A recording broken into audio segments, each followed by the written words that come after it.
महावत्सलम बोले महावीर भगवान की, आचार्य गुरु श्री विद्यासागर जी महाराज की, आचार्य श्री समय सागर जी महाराज की।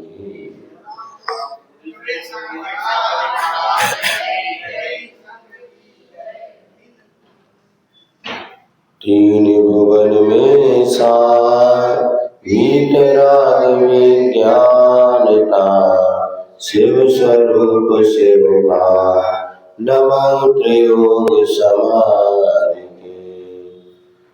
छह ढाला को संक्षिप्त में व्याख्यान करते हुए पहली ढाल को पूर्ण किया था। आज से अपन दूसरी ढाल प्रारंभ करते हैं। प्रथम ढाल में चारों गतियों में ये जीव जो परिभ्रमण कर रहा है और परिभ्रमण करते हुए किस तरह से दुखों को प्राप्त कर रहा है, इसकी चर्चा की गई थी। आगे की ढाल में चारों गति में परिभ्रमण का मूल कारण क्या है, क्योंकि ये न्याय है कि बिना कारण के कभी भी कार्य नहीं होता। यदि कुछ कार्य हुआ है तो उसके पीछे कोई ना कोई कारण तो है। कौन सा कारण है जिसकी वजह से जीव संसार में परिभ्रमण कर रहा है और दुखों को सहन कर रहा है, तो इस विषय में यहाँ पर आपको बतलाया जाएगा। ऐसे मिथ्या दृग ज्ञान चरण, बस भ्रमत भरत दुख जन्म मरण, ताते इनको तजिए सुजान, सुनति निसंक्षेप कहूँ बखान। ऐसे मिथ्या दृग ज्ञान चरण अर्थात संसार में मूल परिभ्रमण का कारण है मिथ्या दर्शन, मिथ्या ज्ञान और मिथ्या चारित्र। इनके बस में हुआ भ्रमर भरत, भ्रमत यानी भटकता हुआ, भरत माने यहाँ पर भोगता हुआ, दुख जन्म मरण, जन्म मरण के दुखों को यह जीव भोग रहा है। किसके कारण भटकता है? तो मूल तीन कारण, मिथ्या दर्शन, मिथ्या ज्ञान, मिथ्या चारित्र।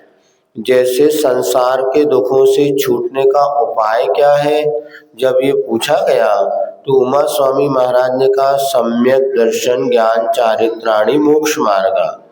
जैसे सम्यक दर्शन ज्ञान और चारित्र संसार के दुखों से छूटने के उपाय है, ऐसे संसार में परिभ्रमण के कारण अगर कोई है तो मिथ्या दर्शन, मिथ्या ज्ञान और मिथ्या चारित्र है। जब तक जीव की इस प्रकार की परिणति बनी रहती है तब तक वह चारों गति में भटकता हुआ दुखों को सहन करता है। तो इसका स्वरूप क्या है? जब तक इनका स्वरूप हम समझेंगे नहीं तब तक इनसे छूटना बहुत मुश्किल है। क्योंकि पहली बात तो व्यक्ति जब तक गलत को गलत नहीं मानेगा तो गलत को छोड़ने का मन ही नहीं बनाएगा। यदि एक बार मैं गलत कर रहा हूँ और ये मेरी क्रियाएं मेरे दुखों का कारण है, ऐसे यदि उसकी श्रद्धा बन जाए या उसको समझ में आ जाए तो दुखों से छूटने का प्रयास करेगा। आज सबसे बड़ा हमारा कल्याण में कहीं बाधक है तो हमारा यही अज्ञान अथवा हठाग्रह कि हम गलत को गलत स्वीकार ही नहीं कर सकते अथवा करते ही नहीं। और ये क्यों होता है? तो जब मिथ्यात्व का तीव्र हृदय होता है तो जैसे मधुर वस्तु भी उसको कटुक लगती है। अच्छा, यदि कोई गुलाब जामुन भी खिला दे और तीव्र बुखार हो तो कैसा लगता गुलाब जामुन भैया? बुखार में गुलाब जामुन अच्छा लगता क्या? नहीं, और उल्टी और कर दे। वैसे तो इतना अच्छा लग रहा था कि कोई घर में अगर ना मिले तो लड़ लड़ के ले कि हमें अच्छा लग रहा, और बुखार आ गया तो ऐसा ही जब मिथ्यात्व रूपी बुखार चढ़ा होता है ना तो कोई कितनी भी अच्छी बात बता दे वो अपने को अच्छी नहीं लगती, उल्टी ही लगती है। बस इतना समझ के उपदेश देने वालों की भी समता रखना चाहिए। भैया हमारे उपदेश से कुछ नहीं होगा, अपन भी समता रखो, उनका भाग्य होगा ना तभी उनकी बुद्धि सुलटेगी। आप कितना भी समझा दो, वो पोंगली में 12 वर्ष तक डालो, निकलेगी तो पूछ टेढ़ी की टेढ़ी, कुछ भी अब यही माना जाता है कि उसके तीव्र मिथ्यात्व के उदय से ऐसी परिणति होती है कि सदगुरु मिल भी जाए, समझा भी दे, समझाने का प्रयास भी करे, लेकिन बुद्धि में कोई परिवर्तन नहीं आ पाता। क्या करोगे? ताते इनको तजिए सुजान, इसलिए उनको अच्छी तरह से समझ करके छोड़ दिए। सुनी तिनी संक्षेप कहूँ बखान, तो उनका मैं संक्षेप में व्याख्यान करता हूँ जिसको आप सुनिएगा। अर्थात धर्म को नहीं समझना, हमें पहले अधर्म को समझना, पुण्य को नहीं समझना, पाप को समझना। रत्नत्रय से पहले जो अपने दुख के कारण है इनको समझना, तभी हम छोड़ पाएंगे। सुख तो हमारा स्वभाव है, लेकिन जो विभाव परिणति है उसको अगर समझ लेंगे, पानी गर्म क्यों हुआ, पानी गर्म क्यों हुआ इसको आप समझो, तो अग्नि के निमित्त से, तो अग्नि अलग कर दो। अब क्या करना, अग्नि अलग होते ही पानी स्वयं ठंडा होगा। ठंडा करने के लिए कोई आवश्यकता नहीं, बस आप थोड़ी साता पकड़ो, 1 घंटे में अपने आप पानी नॉर्मल हो जाएगा।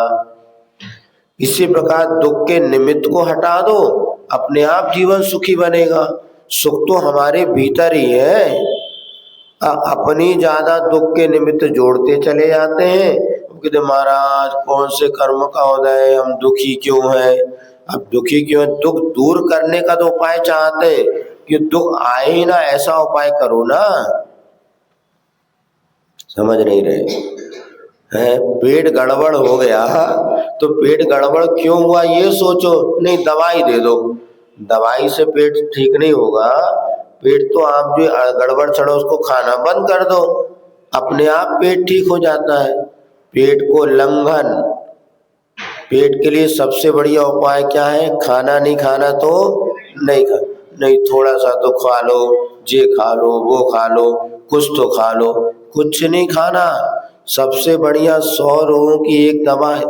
आधे डॉक्टर ये मरीज जो आजकल उन्हें पेट की बीमारी ज्यादा हो रही, और उसका कारण ये कि अदवा तदवा जब हम खाते हैं तो पेट में बेचारे की क्षमता तो होती नहीं। अब जिस मशीन में मान लीजिए 100 ग्राम गेहूं पीसने की क्षमता हो और 1 किलो गेहूं डाल दो तो मशीन का क्या होगा बताओ। ये स्थिति हो रही आज। बच्चों का पेट खराब है, बड़ों का पेट खराब है, बोले पच नहीं रहा, ये नहीं, तो डॉक्टर बोले इन्फेक्शन हो गया। अभी शब्द आ गए इन्फेक्शन वगैरह, ऐसे कुछ कहते ना, हाँ तो इन्फेक्शन है। अब क्या इन्फेक्शन है? बेचारे की क्षमता थी 100 ग्राम की, तुमने 200 ग्राम अनाज डाल दिया कच्चा पकड़, और ऐसा बोझ डाल दिया कि बेचारे की शक्ति के बाहर हो गया, तो काम गड़बड़ हो रहा है। तो कुछ मत खाओ, अपने आप ठीक हो जाता। इससे बढ़िया कोई दवाई है नहीं। करके देखना, जब कभी पेट गड़बड़ हो खाना बंद, बस गर्म पानी ले लो। ज्यादा है तो आपको गर्म पानी सबसे बढ़िया औषध है पाचन तंत्र के लिए। और जो प्रैक्टिकल कर देगा उसको पता चलता है कि कभी व्यक्ति दुबला नहीं होता। महाराज बिल्कुल भूख नहीं लग रही, खाने की इच्छा नहीं हो रही, कोई बात नहीं, को उपवास कर। अरे महाराज भूख नहीं लग रही, इसलिए तो कह रहे उपवास कर, फिर देख पारना के दिन कैसे भूख लगती है, और अपने आप जो सब है सब काम हो जाए। तो यहाँ पे मिथ्या दर्शन, मिथ्या ज्ञान, मिथ्या चारित्र जिनसे हमें दुख मिल रहा है, पहले उसको समझो। तो हम सब क्रिया कर रहे हैं किंतु अपने अज्ञान को समझने का प्रयास नहीं करते, तो कभी भी हमारा जीवन सुखी नहीं बनता। इसलिए यहाँ पर दौलत राम जी कह रहे हैं, संक्षेप में मैं आपको उसका कथन करता हूँ, इनको तजिए सुजान। सुन रहे? सुनने के बाद क्या करो? छोड़ने का भी मन बनाओ, तब जाकर के जीवन सुखी बनेगा। तो क्या बताते मिथ्या दर्शन मिथ्या ज्ञान चारित्र का स्वरूप इस दूसरी ढाल में बताया जा रहा है। जीवादि प्रयोजन भूत तत्व सर्वे तिन माये विपर्यत चेतन को है उपयोग रूप विन मूरति चिन्ह मूरति अनु। अब यहाँ पे जीव आदि 7 तत्व होते हैं जो कि हमारे लिए उसमें प्रयोजन भूत तत्व कौन है, तो ये 7 तत्व ही हमारे लिए प्रयोजन भूत है। प्रयोजन भूत माने जिससे हमारा मोक्ष मार्ग प्रशस्त हो सके ऐसे साधन हैं। तो कौन कौन से जीव, अजीव, आश्रव, बंध, संबंध, निद्रा, तत्, मोक्ष, ये 7 तत्व कहे गए हैं। तत्वार सूत्र में भी सूत्र आता है जीवा जीवाश्रव बंध संबंध निद्रा मोक्षास तत्व। तत्व किसे कहते हैं? ये वस्तु का स्वरूप है, ये एक प्रकार से हमारे लिए उपादेय है। और एक 3 माही विपर्यत, श्रद्धे माने श्रद्धा करना, इनके विषय में जो विपरीत श्रद्धान हो जाता है उसको मिथ्या दर्शन कहते हैं। कैसे क्या मिथ्या श्रद्धान होता है, आगे आपको उसका स्वरूप समझाया जाएगा। तो सबसे पहले जीव तत्व को अपन चर्चा करते हैं। जीव तत्व क्या है, उसका क्या स्वरूप है? तो आचार्य कहते हैं चेतन को है उपयोग, चेतन माने आत्मा अथवा जीव तत्व वो कैसा है? उपयोग स्वरूपी है। उपयोग किसे कहते हैं? चेतन की वह परिणति जिसके द्वारा देखना, सुनना, संवेदन आदि होता है उसको कहते हैं उपयोग। तो उपयोग तो चेतन का लक्षण क्या है? उपयोग रूप है। जो सुख दुख का संवेदन करता है वह जीव होता है। अब इससे स्पष्ट है कि जीव ही सुख दुख का संवेदन करता है, अजीव सुख दुख का संवेदन नहीं करता। लेकिन शरीर और आत्मा अनादि काल से दूध और पानी के समान ऐसे मिले हैं कि हमें इनका भेद विज्ञान नहीं होता। ये नहीं लगता कि शरीर और आत्मा अलग है, क्योंकि अनादि काल से इनका दूध पानी के समान एक किंतु तत्व ज्ञान जब भीतर होता है, श्रद्धा पैदा होती है, तो स्पष्ट समझ में आता है कि एक व्यक्ति मर गया, मरने का तो उसमें से आत्मा निकल गई। अब वो शरीर को जला दिया जाता है तो इसको कोई कष्ट नहीं होता, और वैसे थोड़ा सा कोई चटका लगा दे तो कष्ट होता है। तो स्पष्ट मरने के बाद तो समझ में आता है कि ये जो जिसको मैं जिंदगी भर जीव मानता रहा ये मैं तो और कोई हूँ जो शरीर से बाहर निकल गया। लेकिन जीते जी कोई बात समझ में, और जीते जी समझ में आ जाए तो सम्यक दृष्टि हम बन जाए कि शरीर अलग है और आत्मा अलग है, माइक अलग है, करंट अलग है, बल्ब अलग है और प्रकाश अलग है। बस इतना ही तो करना है, कोई ज्यादा काम करना नहीं। इतनी श्रद्धा मजबूत हो जाए कि जो दिख रहा है शरीर वो मैं हूं नहीं, मैं तो उसके भीतर रहने वाला चेतन आत्मा हूं जो उपयोगवान है, उपयोग रूप। और कैसा है? बिन मूर्त, जहाँ स्पर्श रस गंध वर्णों उसे कहते हैं मूर्त। तो आत्मा मूर्त से रहित है, ना स्पर्श है, ना रस है, ना गंध है, ना वर्ण है। जैसे माइक तो देखने में आ रहा है किंतु करंट देखने में आ रहा क्या? नहीं। जो करंट देखने में नहीं आ रहा उसमें जा छू के भी भले अनुभव कर लो, लेकिन करंट का कौन सा रस है, कौन सा रूप है, कौन सी गंध है, कौन सा वर्ण है, तो कुछ भी नहीं है। बस करंट किसका बने? अनुभव का विषय बनता है। इसी प्रकार आत्मा की फीलिंग की जा सकती है, किंतु आत्मा को कभी देखा नहीं। महाराज आप देखो बताओ कैसी है आत्मा? तो भैया जब दिखती नहीं तो कैसे बता दें? आत्मा का मात्र अनुभव होता है, आत्मा का कभी भी स्पर्श रस गंध वर्ण से ज्ञान नहीं होता। जैसे करंट का हाथ लगाओ वायर को, खुले वायर को, तो पता चलेगा कि करंट है, और वैसे देखने में करंट उसमें आता नहीं है। फिर वो लगाते एक बल्ब आता ना टेस्टर, फिर वो लगा तो उसमें पीछे लाइट जलता है, वो लाइट इसलिए करंट से लाइट दिखेगा आपको, करंट नहीं दिख रहा हो ऐसा। तो मूर्ति रचिन मूर्त अर्थात चैतन्य स्वरूप है, ऐसा अनूप माने जिसकी तुलना किसी से नहीं की जा सकती है, ऐसा वो जीव तत्व है। इतने ही संक्षेप में समझना, जीव तत्व कैसा है, उपयोगवान है, अमूर्त है और चैतन्य स्वरूपी है, अर्थात संवेदन करने वाला है, चैतन्यमय है। ऐसे मेरा अनुपम जो जीव तत्व है, ऐसा यदि आपका श्रद्धा बनता है तो आप सम्यक दृष्टि हो सकते हैं। लेकिन इसके विपरीत यदि आप कर रहे हैं तो मिथ्या दृष्टि होते हैं। आगे इसका स्वरूप बतला रहा है, जो कि संसार के परिभ्रमण का कारण होता है। अब दूसरे आगे की छंद में बतलाया जा रहा है, वो जो आपने तीन लोक में जो जीव के अलावा जो अजीव तत्व बतलाया है, अजीव क्या है, उनके कौन से भेद हैं तो बताते हैं। पुद्गल नव धर्म अधर्म काल, इनते न्यारी है जीव चाल। आपो न जान विपरीत मान, करि करई देह में निज विचार।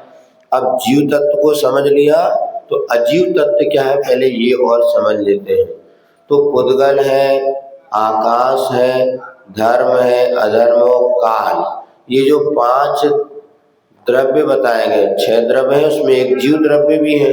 ये जो 5 द्रव्य बताए गए हैं, इनसे उल्टी है जीव की चाल, अर्थात ये सब अजीव है और जीव चैतन्य स्वरूपी है। पुद्गल किसे कहते हैं, जो भी देखने में आ रहा है आपको वो पुद्गल ही है। जो देखने में आ रहा है, माइक ये भी पुद्गल है, शरीर ये भी पुद्गल है, जो चक्षु इंद्रिय का 5 इंद्रिय के विषय बनते हैं ये सब पुद्गल है। और पुद्गल का स्वरूप जीव से भिन्न है। जीव पकड़ में नहीं, देखने में नहीं आता, पुद्गल देखने में आता है। जीव छूने में नहीं आता, पुद्गल छूने में आता है। इस प्रकार से तो जीव की चाल माने गति या स्वभाव ही परिणाम भिन्न है। फिर नभ किसे कहते हैं, आकाश, ये जो हमें देखने में आ रहा है ये आकाश द्रव्य, ये भी अजीव है, इसमें भी संवेदन नहीं। धर्म द्रव्य है जो चलने में सहायक होता है जीव और पुद्गल को, उसे धर्म द्रव्य कहते हैं। जो चलते हुए जीव पुद्गल को ठहरने में सहायक है, ऐसा अधर्म द्रव्य है। और जो सब जीव द्रव्यों के परिणमन में कारण है, ऐसा काल द्रव्य है। तो जीव इन सबसे भिन्न है, ना पुद्गल रूप है, ना आकाश रूप है, ना धर्म अधर्म, ना काल रूप है, ऐसा समझना। किंतु ताकू न जान विपरीत मान, तो जीव का ऐसे स्वरूप को नहीं जान करके विपरीत धारणा बनाता हुआ करी करे देह में निज पहचान, अपने शरीर में ही मैं हूँ, ऐसे अपने शरीर को ही आत्म स्वरूप पहचानता है, आत्म स्वरूप जानता है। यही मिथ्या दर्शन है। जो शरीर मैं नहीं हूँ, उसको ही मैं शरीर हूँ, ऐसा जो मानता है, यही मिथ्या दृष्टि जीव का स्वरूप है। यही मिथ्यात है जिसके कारण यह जीव भटक रहा है।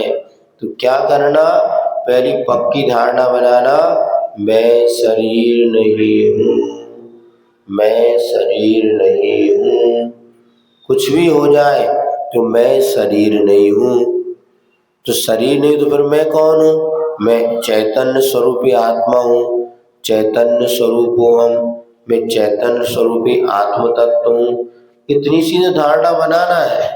बात छोटी सी है किंतु बहुत गजब की है कि मैं शरीर नहीं हूँ, मैं तो चेतन हूँ। मैं चेतन अरुदेह अचेतन, 12 भावना में पढ़ते ना, तू चेतन अरुदेह। अब इसको ऐसा नहीं करो, मैं चेतन अरुदेह अचेतन, मैं चेतन अरुदेह, इसकी भी जाप करो, धारणा बनाओ। स्वप्न में भी कोई आपसे पूछे तुम कौन हो, मैं चेतन आत्मा हूँ, मैं शरीर नहीं हूँ।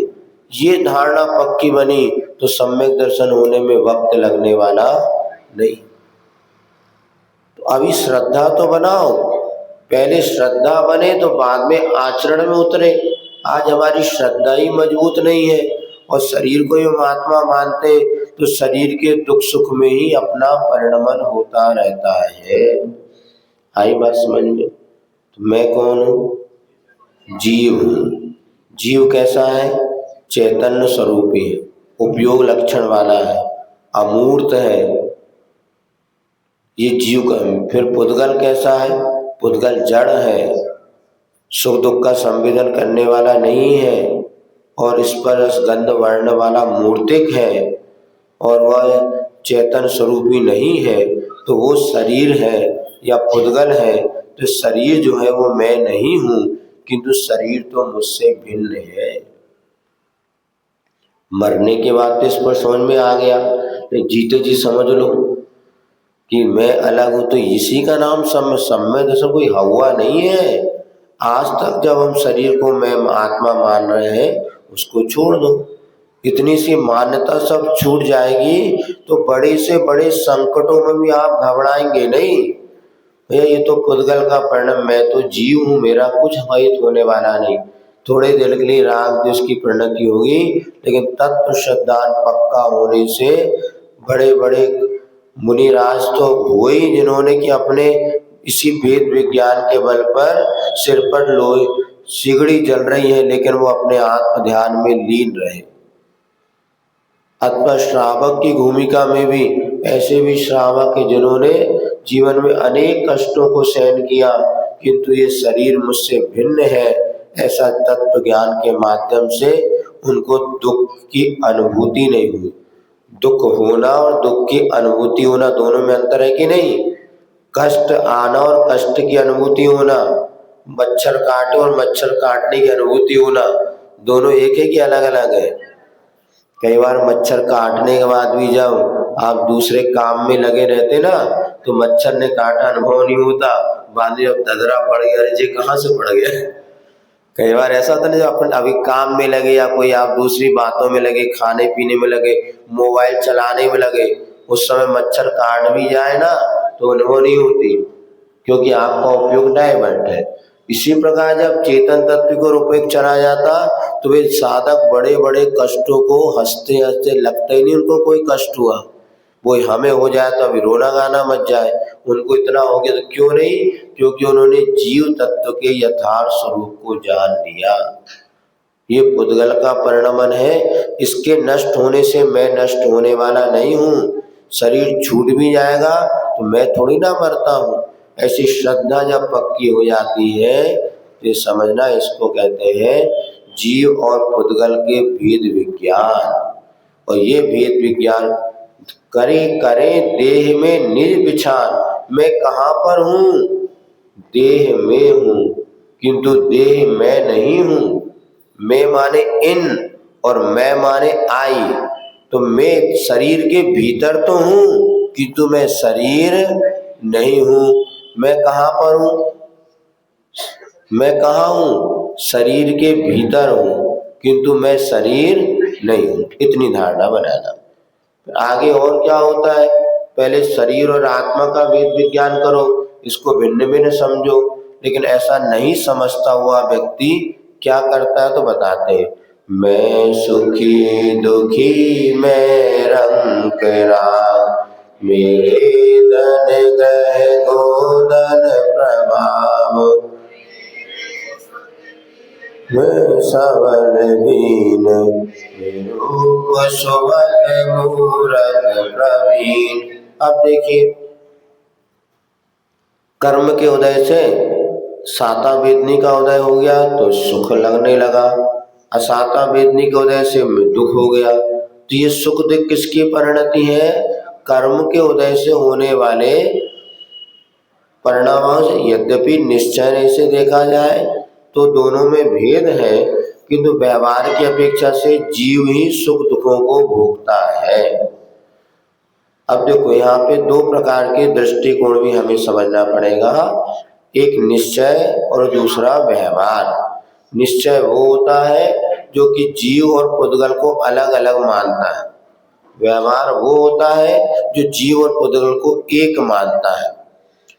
तो व्यवहार के दृष्टिकोण से भैया मैं सुखी दुखी इतना मान भी लो तो निश्चय से आत्मा तो सुख स्वभावी है, मेरा दुख स्वभाव नहीं है। तो यहाँ पे निश्चय को दृष्टि में रख करके कहा जा रहा है कि व्यवहार से मैं सुखी दुखी अलग बात है, किंतु निश्चय से भी अगर आप ऐसा मानेंगे कि मेरा आत्मा दुखी हो रहा है, मैं सुखी हो रहा हूँ, मैं रंक माने गरीब हूँ, राव माने राजा हूँ, और मेरा ये धन है, मकान है, गोधन है, मेरा बहुत प्रभाव है, मेरे पुत्र है, मेरी स्त्री है, मैं बलवान हूँ, मैं दीनहीन हूँ, मैं असुंदर हूँ, कुरूप है मेरा, और मैं बहुत सुंदर हूँ, मैं मूर्ख हूँ, मैं होशियार हूँ। ऐसी जो परिणति इस शरीर के निमित्त से होने वाले अथवा कर्म के निमित्त से होने वाली जो परिणमन है, इसमें अपनी श्रद्धा अगर बनाता है तो ये भी निश्चय से मिथ्यात ही है। व्यवहार से सम्यक है, किंतु यदि हम व्यवहार से ऐसा कहते हैं कि देखो साता बेदनी को जैसे मुझे सुख मिल रहा है, लेकिन भले ये आत्मा का स्वरूप नहीं है, किंतु सुखी कौन होता है? अजीवी तो होता है ना। जीव और पुद्गल बिल्कुल अलग अलग तो है नहीं। यदि आप पानी को गर्म करोगे तो दूध मिला होगा तो दूध भी गर्म होगा। तो यदि शरीर को कष्ट हो रहा है तो आत्मा को भी कष्ट होगा। किंतु जो व्यवहार है, निश्चय से देखा जाए तो आत्मा का स्वरूप भिन्न है। आत्मा इन सब दुख से ऊपर उठा हुआ तत्व है। जैसे आपको बताया था, समझिए स्फटिक मणि है। स्फटिक मणि जानते हैं क्या? देखा क्या? हाँ देखो, किसी ने देखा होगा। हाँ वैसे माला आला आती है। हाँ, मन मूर्तियां भी है कई जगह स्फटिक मणि की। अथवा आईना तो रोज देखा ना, आईना तो देखा होगा, इतने तो पुण्य है।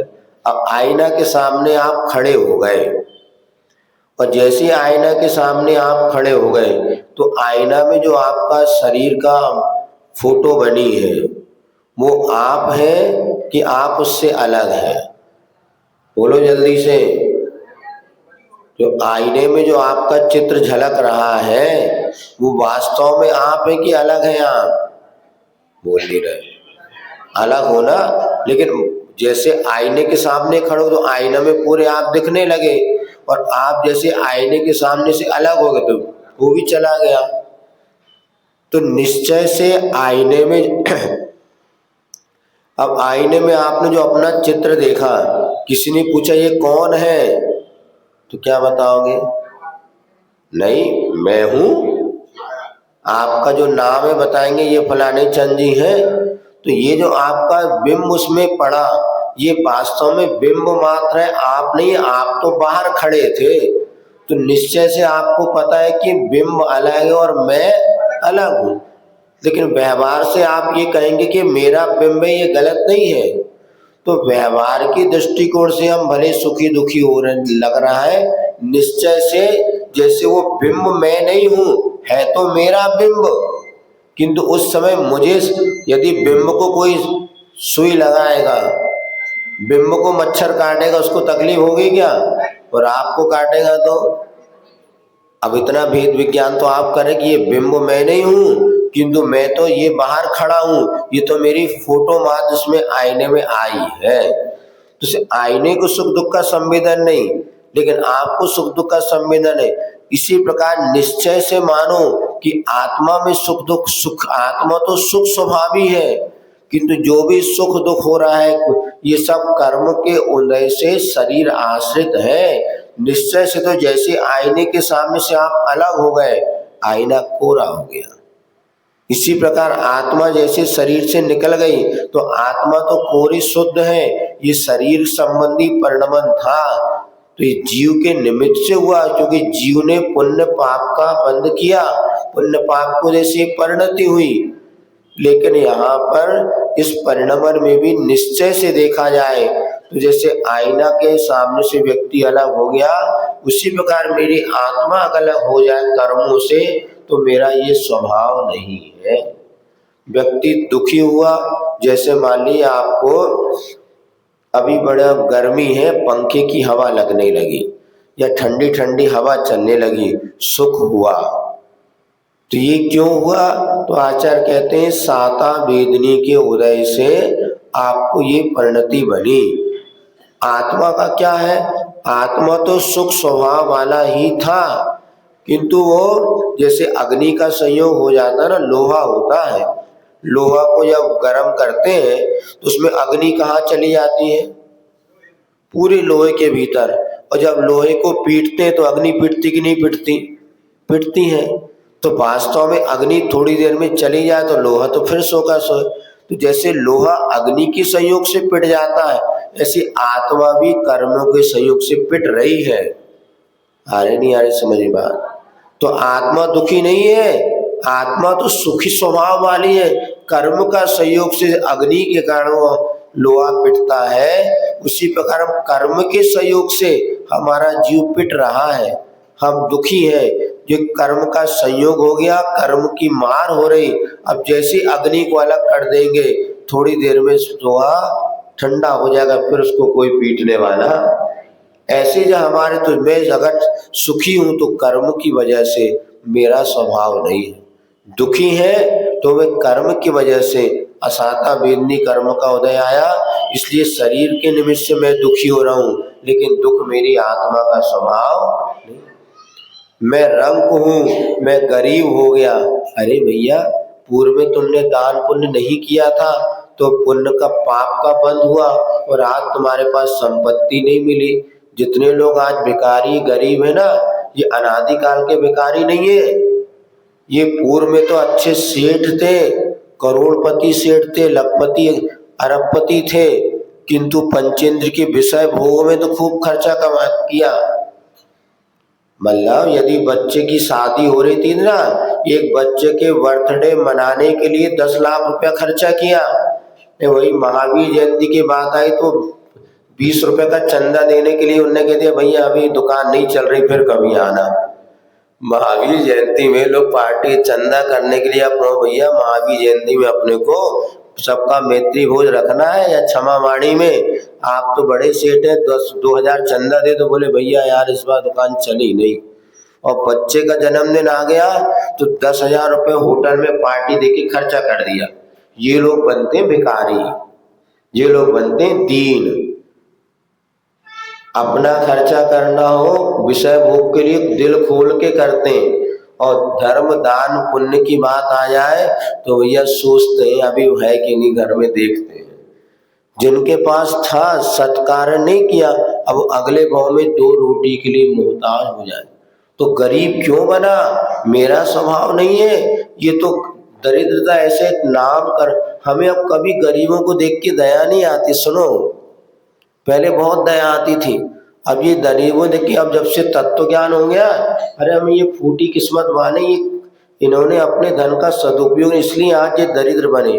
हमें बीमार व्यक्ति को देख के अब दया नहीं आती, हम बहुत कठोर हो गए। पहले तो रोना आ जाता था, अब लगता है ये इनने कभी औसत दान दिया नहीं, कभी इन्होंने औसत दान दिया होता तो आज बीमार ही नहीं होते। आज मानना औसत दान नहीं दिया, कभी सत्पात्र को दान नहीं दिया, और मोह के कारण खर्चा तो किया। अपने लड़के को सर्दी हो जाए तो भोपाल में नहीं दिखाएंगे, बॉम्बे दिखाने ले जाएंगे, और पड़ोसी का लड़का मर भी रहा हो तो 100 रुपये खर्चा नहीं करेंगे। ऐसी यही तरीके उनको आज ऐसे बीमार कर दी। कर्म सिद्धांत आप पढ़ो, ये पशु वसु जो बकरे, हम भी यार सोच रहे थे, कल देखा गाड़ी में बकरा भर के ले आ रहा था हार के समय, हमें कोई दया नहीं आई। हमने यार हम कितने कठोर हो गए। फिर बाद में हमें ये कि भैया कर्म सिद्धांत, हम जब भीतर बैठ गए ना, इन्होंने जो आज उनको बकरा को लेके बैठे हैं, पहले यही बकरा इनको लेके बैठा था। अब बेटा तुमने उनको काटा, वे तुम्हें काट रहे, ये परंपरा चल रही है। कर्म सिद्धांत ये जो जैसा बोगे वैसा फल, यही भाव भाव में बकरे बने, और इन्होंने जो काटा तो फल का ये बकरा बन के तुम भी कटो। तो प्रारंभिक अवस्था में तो दया भाव आती है कुछ करने का, लेकिन जब तत्व ज्ञान होता चला जाता है ना, तो लगता है ये सब अपने अपने कर्म का फल भोग रहे हैं। आश्चर्य तो ये लगता है कि 600 रोज 100 रुपए का रात्रि खाने के पैसे हैं, रोज 100 रुपए का राजश्री गुटखा खा के थूकने के पैसे हैं, किंतु बंदे को मंदिर में या किसी कार्य के लिए, शांति धारा के लिए पैसा नहीं है। पैसा क्यों? गरीब है महाराज, कुछ आप व्यवस्था करा दो। भाग हम तो कहते हैं बेटा दुनिया के मोबाइल में बैलेंस डलाने के लिए 600 रुपया हर महीने है। देखना अमीर व्यक्ति को तो 300 रुपये में साल महीना चल जाएगा, गरीब को तो 600 रुपये वाला बैलेंस। हमारे पास लड़का आता था, फुल्की बेचता था, फुल्की जाना, गुपचुप का ठेला लगाता था, और उसके मोबाइल जब बोले तो 600 रुपये का जो एक महीने वाला बैलेंस होता ना, 2 GB आता था शायद पहले, 300 में 1 GB और 2 ऐसे कुछ होता था, तो फुल्की 2 GB रखा था। बोले 600 रुपये महीना क्यों? अब मतलब फुल्की बेच के पैसा कमाता है और उसको 600 रुपये। तो हमने कहा ये इनको पापी लोग ऐसे होते कि पैसा भी आ रहा है तो पाप कार में खर्च, को कहते हैं पापानुबंधी पाप। अब ये कर्म को ऐसे ऐसे पापी बन गए। वो दुखी है तो कोई अपने देना, 90% लोग अपनी वजह से दुखी हैं, अपनी अज्ञान की वजह से दुखी हैं। कोई उनको दुखी नहीं करता, घर में कोई कुछ नहीं कह रहा, समाज में कोई कुछ नहीं कह रहा, देश में कोई उनको कुछ नहीं कह रहा, अपना ही परिणाम कर्म ऐसा है। वो दुखी होते हैं, आप उनको 10 समझाने का प्रयास कर दो तो वो सुखी हो ही नहीं सकते। इतना अनुभव हमें हो गया इतने वर्षों में, 30-32 साल में। अब कोई पे दुख, कोई दुखी देख के हमारा मन दुखी होता ही नहीं। हम सोचे यार ऐसे कट्टरता कहाँ से आए। पहले तो ऐसा होता था, हमें ध्यान है बचपन में एक लड़का था, हम रिश्तेदार क्या गए तो बच्चा था बहुत, वो खाना बना रहा था, बार बार वो फूंक रहा था, चूल्हा उसका जल नहीं रहा था। तो हमें बड़ा दुख हुआ, तो हमने कहा चल बेटा मैं तेरे साथ काम कराता हूँ। नौकर था घर का, और अपन जो कहते मालिक थे सेठ क्या गए, उन्हीं के घर मामा का गए। अब वो उसके साथ फूके, फिर भी चूल्हा बेचारे का नहीं जला। अब आटा रोटी बनाया तो रोटी वोटी ने, तो हमें बड़ा दुख हुआ। तो हमने जो रिश्तेदार कहते, हमने कहा आप लोग कितने बेकार आदमी हो। वो देखो बेचारा बच्चा है, वो अपने लिए चूल्हा, ये नहीं कि 2 रोटी अपन घर में जब 10 लोगों के लिए बनना, वो 2 और यही खा लेगा, तुम उसको क्यों इतना दुख हुआ। हमने मतलब उस समय रोया, घर वालों को इतना चिल्लाया कि तुम्हें इतनी दया नहीं आती। और फिर हमने उसको लेके अपने साथ गए और वहां बैठाल के अच्छे से अपने साथ बैठाल के उस गरीब को भोजन कराया। उस समय हमें लगा कितनी, और जो पहले पशु वशु बहुत दुख होता था देखते थे, किसी को आंखों में आंसू आ जाए तो हमें इतना दुख होता था कि क्या। अब लेकिन कोई कुत्ता रोले, हमें पता ये सब बदमाश लोग हैं, ये पूर्व जन्म के पापी हैं, यहाँ के नौटंकी कर रहे, लेकिन अपने आप को सुधारना ही नहीं चाहते। हमने 30 साल जितना हम चाहते इनको सुधारे, लेकिन नहीं सुधरते वो। कई लोगों को अर्थ का भी सहयोग कर दिया। अब लोग कहते हैं महाराज जी संस्था खोलो, जी संस्था खोलो, ये दान पुण्य कर दो। अरे हमने कई लोगों को दान पुण्य कराया, ऐसी स्थिति वो लेके भग गए, आज तक नहीं देखे जिनको दान पुण्य करके सदुपयोग कराया। अरे यार हमने कहा इनकी परिणति ही ऐसी है। तो ऐसा ही लगने, तत्व ज्ञान जब होता है ना तो परोपकारिक प्रारंभ की भूमिका में तो लगता है, लेकिन बाद में लगता है इनके सुधरने ही से चाहते, सुख चाहते नहीं है। और पूर्व का इनका ऐसा कर्म का होता है कि वो ऐसी ही परिणति होती है। लोगों को बताते हैं दवाई दे दो फ्री में, वो जाके बेच करके वो दारू पी लेते। भागवत में बता रहे थे यहाँ टीबी की दवाइयाँ जो मिलती हैं तो ले जाएंगे और बाहर जा करके वो दवाई बेच करके, यहाँ 1000 रुपए की दवाई दो वहाँ 300 रुपये बेच देंगे, और 20 रुपए के 2-4 पौवा लगा के बोले सबसे बड़ी मेडिटेशन तो यही हमारी। तो क्या दवाई ववाई खिला रहे हैं। इसीलिए तो हम बता रहे हैं भैया, दान देने में भी दिक्कत है सब। इसीलिए मूल तो होना चाहिए अपने हाथ। लेकिन अब स्थिति ये है, आज हम पैसा यूं देना, समय नहीं देना चाहते आज व्यक्ति, ऑन द स्पॉट जाकर के उस चीज का सदुपयोग करना नहीं चाहता। हमने देखा एक व्यक्ति जो दान, वो अपनी दुकान के सामने मुरमुरा और चने रखता था और करोड़पति था। बोले भाई पैसा तुम्हें तो खाना हो तो पूरे खाने की व्यवस्था मेरे पास है, किंतु व्यक्ति को भोजन नहीं चाहिए, उसको चाहिए पैसा। अब जैसे अपन मंदिर में या कहीं भी गए, आपको दिख रही कि मंदिर में चटाइयाँ नहीं है तो 4 चटाई ला के रख लो, नहीं उसमें तो मंदिर में बिल लगाएंगे और 11,000 रुपए की मंदिर में शांति धारा की बोली ले लेंगे। तो बोला नहीं, माना बड़ी विचित्रता हमने देखा। अब यदि मानिए मंदिर में आपको कोई, आपने पूछा तो हम बता रहे हैं, लेकिन व्यक्ति की वहां पे नाम होगा ना, इसलिए 5-11 हजार रुपए की बोली ले लेगा। और वही मंदिर में अगर फटी चटाइयां रखी हैं महीने से, देखेगा, पैर से अलग करेगा स्वयं, किंतु ये नहीं कि भैया 2 चटाई लाके मैं मंदिर में रख दूं। कोई ट्रस्टी मना कर रहा है क्या? मंदिर में लाके रख दो। तो ये स्थिति बनी कि अपने को ऑन द स्पॉट परिस्थिति पता है तो भी हमारी आदत नहीं बनी ना। मंदिर में से वाली बेंच चाहिए या कोई सामग्री दिख रही कमी है तो अपने नहीं, उसका तो बिल लगाएंगे मंदिर में, और 5,000 रुपये भले तुम बोली ले लो। ये बिल लगाने की ऐसी परंपरा है। और हर चीज व्यक्ति वैसे दान लाखों करेगा, लेकिन एक जगह तो पंचकल्याणक हुआ और नाम नहीं ले रहे, वो बताते बाद में सुना महाराज कि वहां के सौदर मित्र जो बना उसने 35-30 लाख की बोली ली और महाराज का चश्मा बनाया तो उस चश्मे का 3,000 रुपए का बिल उसमें लगा। अभी तुम्हारा बेसन का बिल, हाथ धोने के लिए 75 रुपए बेसन का बिल, चातुर्मास समिति, और वे भी समिति के भी लोग भी हो सकते हैं, ऐसा नहीं समझना बाहर का। चातुर्मास समिति के भी लोग हो सकते हैं, वो भी बिल लगा रहे कि महाराज के 20 रुपए का बिल, बेसन, हाथ धोने का बेसन लाया। यही परिणति का हमारा कल्याण नहीं।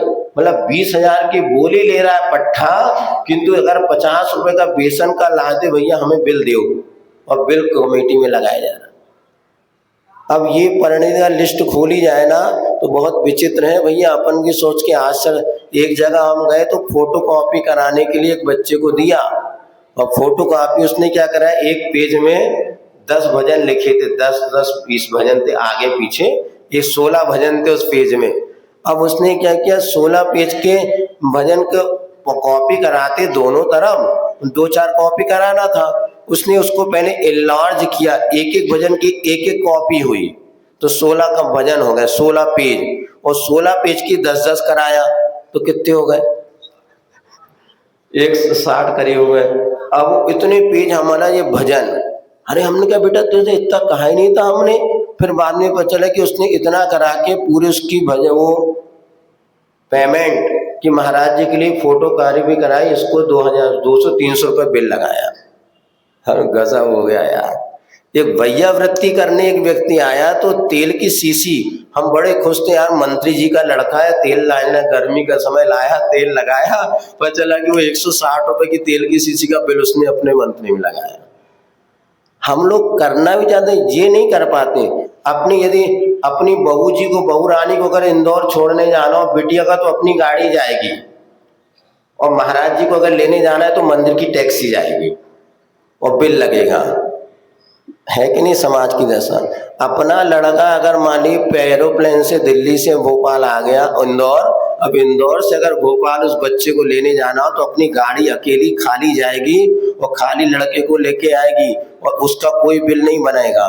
और महाराज जी अगर यहाँ पे मान लीजिए कौन सा तुम्हारा शाहपुरा में अगर है और यहाँ से सामान पहुंचाना हो, हम तो अड़ोस पड़ोस में देखें, यहाँ से अगर सामान पहुंचाना हो तो भैया तुम टैक्सी बुला लो और शाहपुरा छोड़ के आ जाओ, टैक्सी का 100 रुपये ले लो, अपनी गाड़ी नहीं जाएगी, अपनी तो बहू और बेटों के लाजे है। ये परिणति हमारे जीवन में दरिद्रता का कारण है। अपने रिश्तेदार आए तो पूरा मकान फ्री, और महाराज के कोई आए तो पेमेंट कैसे करोगे? यदि अतिथि, तो ये सब पूरी दुनिया में चल रहा है। आप बता, इसीलिए आपने जो प्रश्न पूछा ना भैया, तो दान देते समय अपने हाथ से दान दो और वहां पर उपयोग उसका करो। लेकिन आज व्यक्ति के पास वास्तव में दान करने का भाव कम होता है, प्रदर्शन का भाव ज्यादा होता है। इसे सबके सामने दान दिया, इस बात की खुशी है, लेकिन चुपचाप अगर हमने मंदिर में 4 चटाई रख दी 400 रुपया की, कितने की आती हुई है, 200 की एक चटाई आती है, 800 रुपए की 4 चटाई हमने रख दी और कोई को पता ही नहीं चला, तो क्या मतलब रो बताओ दान देंगे। हाँ, इसलिए तो कह रहे हैं ना, तो 2,000 रुपये बोली लेके देंगे तो नाम होगा, और 4 चटाई चुपके से रख दी तो हमारा पुण्य क्या मिलेगा? हमें ना ध्यान रखना, इसी में जो पुण्य मिलता है उसमें नहीं मिलेगा। लेकिन धारणा ऐसी है, बहुत सारी विचित्रता है। तो मैं रंग, इसलिए हमें रंक राव, ये सब पुद्गल की परिणति है। मेरा धन, तो क्या मेरे धन को मेरा धन नहीं कहें? बताओ, मकान किसका है भैया? हमारा है, हमारे बाप का है। गलत थोड़े कि सही है, बोलो काहे को गलत है? व्यवहार से तो सही है, किंतु निश्चय से वास्तव में ऐसा मत मानो, क्योंकि जहां देह अपने नहीं था तो व्यवहार से व्यक्ति भी अगर माने तो कोई बात नहीं, कि तो निश्चय से मानता और मेरा ही है, मैं साथ, तो ये गलत है। गृह घर गोधन माने, आ जाओ बेटा सुन ही लो, हमारी तुम्हारी तो सुनने ही सुनने हैं, ये सब बदमाश है। गृह माने घर, गोधन माने गैया भैंस, और मेरे, ये सब वास्तव में कर्म के उदय से होने वाला परिणमन है। मेरे पुत्र हैं, मेरी स्त्री है, व्यवहार से सब स्वीकार करो। इसको अपने आचार्यों ने उपचरित असद्बुद्ध व्यवहार नय का विषय बनाया है। ये सत्य है, मैं बलवान हूँ, मैं गरीब हूँ, दीनहीन हूँ, मैं ये व्यवहार से मानने में उतना बाधा नहीं है, किंतु निश्चय से यही मेरा स्वरूप है और मैं ही ऐसा हूँ, ऐसा जो मानते हैं ये मिथ्या दर्शन कहलाता है। और यही अपने आत्म स्वरूप को भुला दिया तो इस, और अजीव तत्व की भूल क्या है? तो जीव तत्व की भूल बताया, तब अजीव तत्व की भूल बताते हैं। तन उपजत अपनी उपज जान, तन न सत आप को नास मान, रागादि प्रगटे दुख देन, तिन्हीं को सेवत गिनत चैन। अब देखो, शरीर का उत्पन्न हो गया तो मेरा जन्म हो गया, शरीर नष्ट हो गया तो मेरा नष्ट, मैं मर गया। लेकिन व्यवहार से तो जन्म मरण इसी को कहते हैं। जन्म किसे कहते हैं? आत्मा तो जन्मता नहीं, किंतु शरीर का जो जन्म होता है उसी को तो जन्म कहते हैं ना। शरीर छूट गया मरण कहते हैं। तो व्यवहार से मानने में कोई बाधा नहीं है, किंतु मैं ही मर गया या मेरा जन्म हुआ, मैं तो अनादिकाल से था, हूँ और रहूंगा। लेकिन जन्म मरण में क्या, शरीर उत्पन्न होता और शरीर नष्ट होता। अगर इतनी सी धारणा हमारी बन गई ना, तो जन्म में ना आपको उत्साह मुख ज्यादा हर्ष होगा ना, न मरण में वियोग होगा। शरीर ही तो छोटा है, आत्मा कौन छोटी। जब अपने विषय में ऐसा श्रद्धान करेगा तो दूसरे के भी वियोग में उसको कभी दुख होगा नहीं कि फलाने चंद जी मर गए। अरे कहाँ मरे, वो तो दूसरी जगह जाके जन्म हो गया, उनका ये अचरा कचरा शरीर था छूट गया, बढ़िया फर्स्ट क्लास शरीर मिला होगा। पुण्यात्मा होंगे तो देवगति में गए होंगे, और नहीं तो स्वर्गवासी तो हम लिखते ही हैं। कहीं भी जाओ अपना तो परोपकार है, व्यवहार है कि हम उनको क्या लिखेंगे, स्वर्गवासी। नरकवासी कोई नहीं लिखता, न त्रियंशवासी। अपन तो ये मान रहे कि भैया उन्होंने अच्छे काम किए और अच्छी जगह चले गए, तो आत्मा नष्ट नहीं होती। इसी प्रकार मेरा जन्म नहीं, मेरा मरण नहीं, ये सब पुद्गल के आश्रित पन्नति है। ऐसा यदि आप मानते तो सम्यक दृष्टि है, लेकिन नहीं, मेरा जन्म हो गया, मैं मर जाऊंगा, क्या होगा, मैं मर जाऊंगा। अरे कहाँ मरोगे, अभी तक तो नहीं मरे, अब कैसे मरोगे। और ध्यान रखना, तुम्हारे चाहने से भी तुम नहीं मर सकते। कई लोग ऐसे जो मरना चाहते हैं तो मरते ही नहीं वो, और जो मरना चाहता है वो और ज्यादा जीता है। देखो है, उल्टा होता है अपने देश में। अकाल मृत्यु शरीर का छूट जाना। जैसे मान ली आयु कर्म आपके, किसी की 50 वर्ष की थी और 25 वर्ष में ट्रेन के नीचे आके कट गया, तो अब चूंकि शरीर के आशे थी, प्राण थे, अब शरीर इंस्ट्रूमेंट छूट गया, तो प्राण भी 25 वर्ष की आयु कर्म है, अंतर मूर्त में वो झर करके निकल जाएंगे। जैसे एक मटके में पानी भरा है, एक एक बूंद गिरेगा तो मटका 1 घंटे में खाली होगा, और पत्थर मार दिया तो एक बार में पूरा पानी बह गया।